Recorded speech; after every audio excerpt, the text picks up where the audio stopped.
আমি ভূমিকা বক্তব্য অত্যন্ত সংক্ষিপ্ত করলাম, সময় কম, আমাকেও সংক্ষিপ্ত বক্তব্য দিতে হবে। আজকে যার স্মৃতিচারণ আমরা করতেছি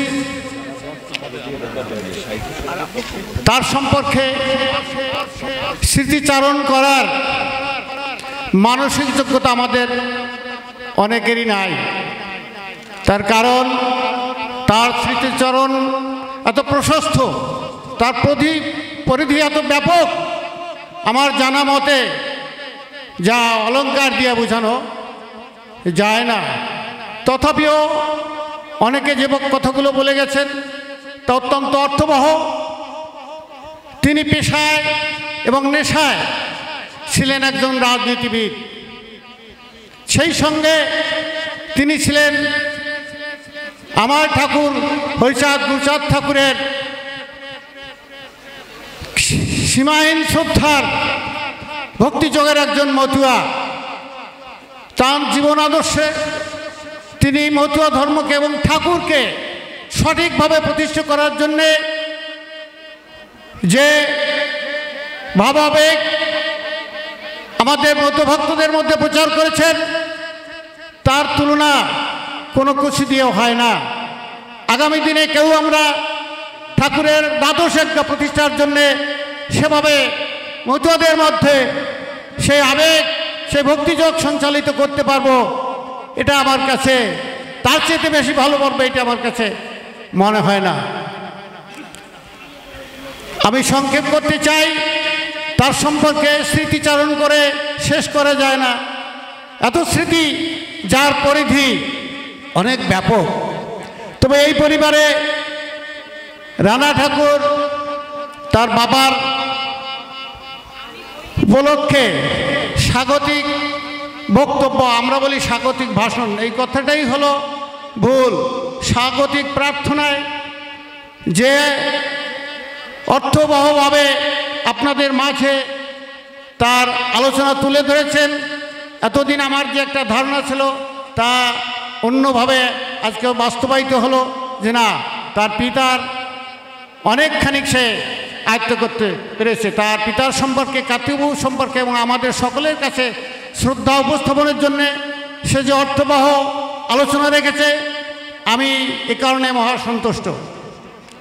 আর কার্তিকবাবু সম্পর্কে শুধু একটা কথা দিয়ে বোঝাতে চাই, তার মতো একজন রাজনৈতিক গবেষক এবং পণ্ডিত ব্যক্তি আমার জীবদ্দশায় আমি কখনো দেখি নাই এবং আমার শোনাও কম। হয়তোবা গবেষণা লেখায় থাকতে পারে, কিন্তু আমার জীবনদশা, তা আমার জীবনের লগ্নে আমি তাকে যেভাবে পেয়েছি, তার মতো একজন পণ্ডিত, অত বড় পণ্ডিত ব্যক্তি একটা বিরল। তিনি নিজে অন্যকে যেভাবে সম্মানিত করতেন, মূল্যায়ন করতেন, তারও কোনো তুলনা নাই। তবে একটা কথা দিয়ে বলতে চাই, তার এই তুলনাটা আমাদের এলাকায়, আমাদের পাশেই, আমাদের উপজেলা অথবা গোপালগঞ্জে অনেক মনীষী জন্মগ্রহণ করেছেন। তন্মধ্যে বঙ্গবন্ধু, তিনি তো সকলের ঊর্ধ্বে, সারা পৃথিবীতে যে যার ব্যক্তিত্বের অবস্থান এবং তিনি একজন মানুষ হিসাবে সর্বকালে সেরা বাঙালি হিসাবে চিহ্নিত হয়েছেন। এরপরে আমি বোধ করি আমি যে কজন মানুষের কথা বলবো, বাবু বীরেন বিশ্বাস, বাবু কার্তিক ঠাকুর ও সর্বগ্রে বলতে হয় বাবু মুকুন্দলাল সরকার, বাবু বীরেন বিশ্বাস, বাবু কার্তিক চন্দ্র ঠাকুর, বাবু অনিল বিশ্বাস। তো কার্তিকবাবু মুকুন্দবাবু সম্পর্কে বলতে গিয়ে বলছিলেন একটা কথা, সেটা হলো যে মুকুন্দবাবুর ব্যক্তিত্ব, তার অস্তিত্ব ব্যাখ্যা করার জন্য তিনি বলছিলেন যে মুকুন্দবাবু পাহাড়ের সমান, তার ব্যক্তিত্বের উচ্চতা, তার ব্যক্তিত্বের পরিমাণ হিমালয় পর্বতের সমান। আমরা তাকে মূল্যায়ন করতে পারি না। পাহাড়ের পদদেশে থেকে যেমন পাহাড়কে পাহাড়ের উচ্চতা দেখা যায় না।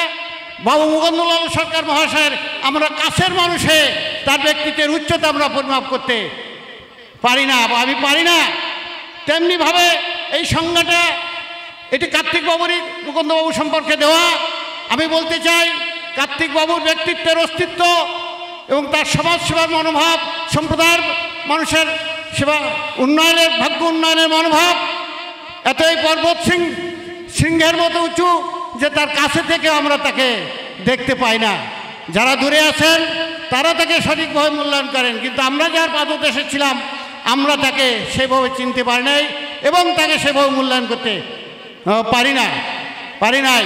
তাই কার্তিকবাবুর ব্যক্তি অস্তিত্ব মানুষের সেবা এবং কল্যাণের জন্যে তার যে সাধনা, নেশা এবং পেশা, এর কোনো কিছু দিয়ে তুলনা করা শেষ করা যায় না। আমি তাকে এই হিমালয়ের পর্বতের সমান তুলনা করে আমি তার প্রতি শ্রদ্ধা জ্ঞাপন করে তার এই মূল্যায়নটাকে আমি এইভাবে মনে করে আমি আমার আলোচনা এখানে শেষ করছি। নমস্কার, ধন্যবাদ সকলকে।